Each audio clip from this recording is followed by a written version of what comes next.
Utahns first settled when slavery was present in the nation.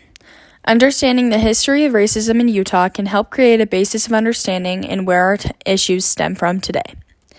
1847. Brigham Young's party arrived in the Salt Lake Valley, 3 of which were African American slaves.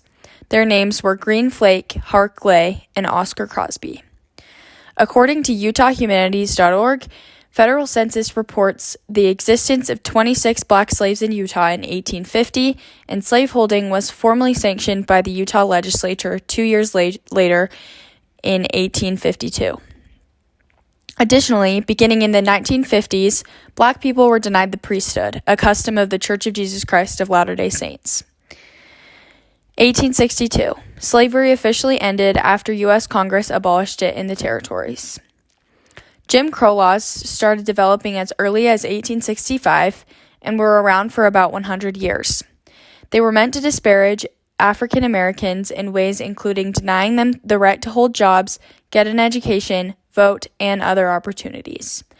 The U.S. Treasury Department emphasizes that although most racist laws and policies have been repealed or abandoned, subsequent policies, uneven enforcement of equal protections, and a failure to invest in individuals harmed by de jure and de facto discrimination has resulted in vastly limited opportunities and stark inequities between white and non-white Americans that have continued to this day.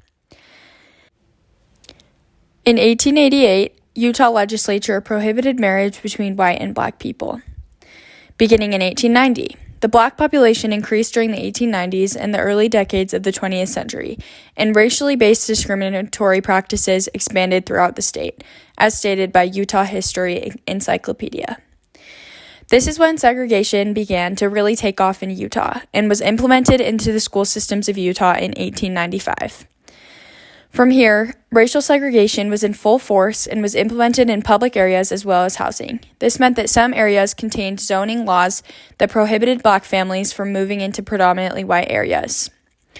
During the time of Jim Crow and segregation, lynching was a form of public execution, and according to the Journal of World History, lynching of African Americans increasingly took on a ritualized form that included hundreds and sometimes thousands of spectators.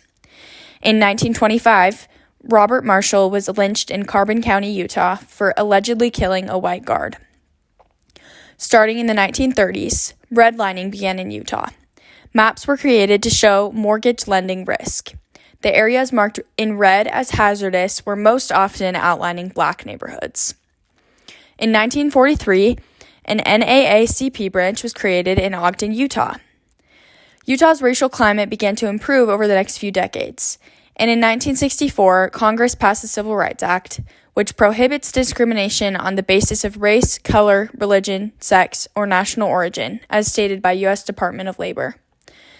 In 1978, the Church of Jesus Christ of Latter-day Saints put out a statement that all worthy males could receive the priesthood, and this included black men.